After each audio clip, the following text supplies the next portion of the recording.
গরমে আর সহ্য করতে পারছি না গো, দোকানে যেতে হবে, অনেক দেরি হয়ে গেল। রান্না হয়েছে কাকুলি?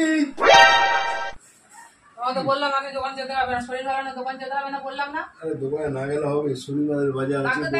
ডাক্তার দেখিয়েছো? আরে ডাক্তার দেখিয়েছি, ডাক্তার ওষুধের দোকানে ওষুধ নিয়ে এসেছি, প্যারাসিটামল নিয়েছি। আগে সারা রাত কিন্তু ঘুমাতে দাওনি ডাট নিয়ে এসেছি, আর হচ্ছে বলেছে যে ঠান্ডাটা লেগে আছে। দোকানে বলে ওষুধ নিয়ে এসেছো, ডাক্তার দেখাওনি? না। শাবাশ বেটা। কেন? হালকা জ্বর তো, এটা ঠান্ডা। টক দই খেয়ে হয়েছে, টক দই খেয়ে। টক দই তো টক দই দেবো না, টক দই খেয়ে হয়েছে। अब तो गया बेटा। দেবো না। ওরে বাবা, টক দইটা টিভি দেখতে দেখতে খেয়ে নিস। হ্যাঁ, কালকে রাত্রি বেলা আমার বিরক্ত করলে কিসের জন্য? জ্বর হয়েছে তো কি করবো, তখন তো জ্বর চলে এসছে। কেন? যেখানে আড্ডা মারতে যাও সেখানে বাবা দেখেনি? তখন তো জ্বরটা চলে এসছে।